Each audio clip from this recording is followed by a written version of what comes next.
In yesterday's reflection, I was thinking about Peter in the high priest's garden. And today I want to turn to an event that was actually going on at the same time as Peter was in the garden. Because, of course, he was only in the garden because Jesus was inside the building being questioned inside the high priest's house.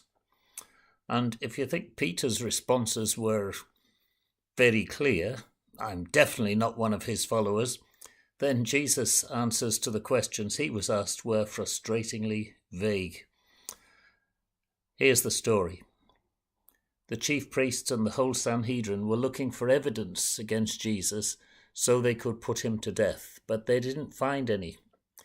Many testified falsely against him, but their statements didn't agree. Then some stood up and gave this false testimony against him.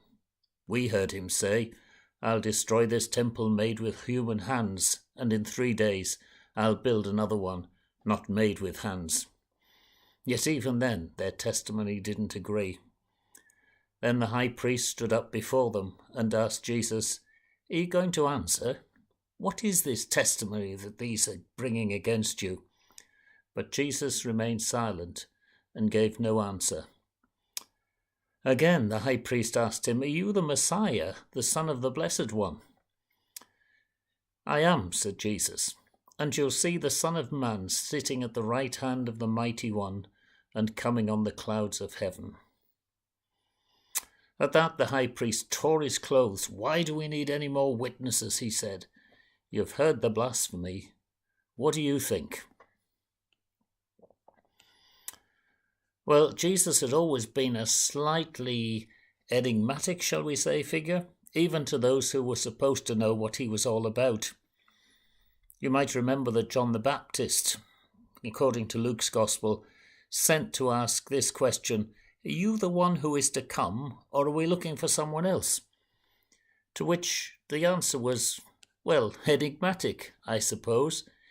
Jesus replied, "The blind receive their sight, the lame walk, lepers are cleansed, the deaf hear, the dead are raised, the poor have good news brought to them." It's definitely not a yes or no, is it? Except all these were things that were associated with the expectation of a golden age that would be brought in by the Messiah and that would change everything. Then, of course, we have stories like the feeding of the 5,000 or the Transfiguration, all of them, for those who knew their Hebrew scriptures, pointing to the expectation of a golden age heralded by the Messiah who would change everything. And yet as soon as people drew the obvious conclusions from all this that Jesus might just be the Messiah, he either told them not to tell anyone, keep it secret, or he seemed to deny it by saying, "Well, I'm not the Messiah, but I am, quotes unquotes, the Son of Man." I wonder what the Son of Man was. We could be here for a very long time if I went down that particular rabbit hole. Let's just say that also was an enigmatic term in the first century that could mean many different things to many different people. No wonder the high priest was exasperated. I mean, wouldn't we all be? The disciples certainly were on many occasions, and Judas was so frustrated by it all that it's quite likely that this is what led him to betray Jesus in the first place. He and many others were looking for the Messiah, all right. They were wanting a time when things would change, and if Jesus was the one, then they would follow him. If he wasn't it, or if he didn't match up to their expectations, then why was he playing what looked like silly games, sometimes semantic games, like, "I may not be the Messiah, but I am the Son of Man"? The answer seems to be that Jesus was wanting to understand what it meant to be the Messiah in a rather different way. The common expectation was that the Messiah would have to be a strong man, certainly a man, and certainly a man like a dictator, who at best would boss people into God's kingdom, and most likely would go to war to insist that they join him. But of course, Jesus didn't see himself that way. From the very start, he presented a rather different picture of God. In the world of the first century, there was the dominant view of God in the Greek and Roman world, the God of the philosophers, an almighty, all-powerful God whose outcomes were always successful, and who basically was the strong man, the dictator of the universe. And then there was the warlike God, admired by many religious people, who would slay God's enemies, who would put the world to rights through violence and oppression and exploitation. And then there was Jesus. Whatever else you might say about him, he came in weakness, relatively, and in humility. He was actually giving a different picture of God. And as we reflect on these different pictures, as Christians have been doing in recent times, we should never forget that for Christians, Jesus will always be the ultimate picture of who God is. So it's very easy to criticize Caiaphas, isn't it? And such criticism has often led to fierce anti-Semitism. But as I've thought about this, the reality is, I think, that if we'd been in his place, most of us would have done exactly the same if we'd been there. It's no wonder that he showed his frustrations. He was asking all the big questions that people of his day were asking. Actually, the big questions that people today are asking.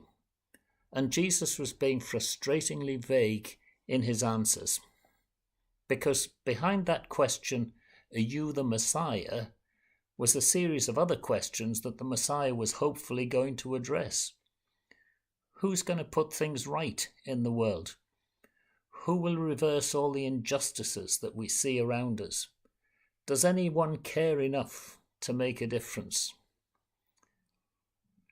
Jesus said, well, actually, in the final analysis, being that sort of person isn't so much about occupying a special position as fulfilling a special calling. The calling to establish a world in which God's way of doing things is given priority. And yes, to introduce us to a God whose way begins with acceptance, justice, love, peace, collaboration. You can write the rest of the script yourselves. So I've been thinking about this particular aspect of the story. I realize that running through it all is yet another challenge for us today. Because there's a contrast between the way that religious people typically do things and the way that Jesus operated.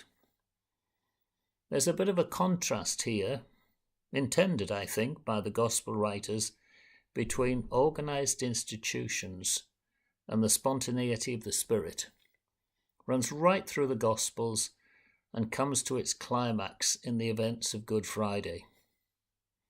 And of course, has run throughout the history of the last 2,000 years.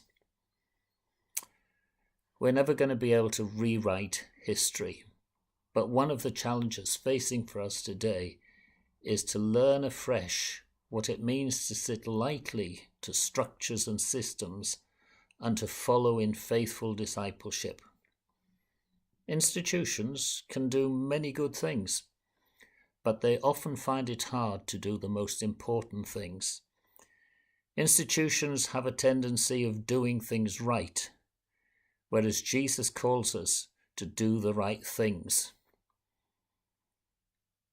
The story of Christians who've made a difference in the world has generally been of people who stepped outside the box of doing things the right way and chose to do the right things. And the questions floating around in the first century are still our questions today. Who cares enough about anything to make a difference? Who will be the ones who will pick up Jesus' challenge of a world renewed and become agents of God's justice, which is always going to be a different way of doing things? Join me again tomorrow for more reflections on the stories of Holy Week. And in the meantime, be blessed as you see new opportunities to be God's agent in the world as you experience it on a daily basis.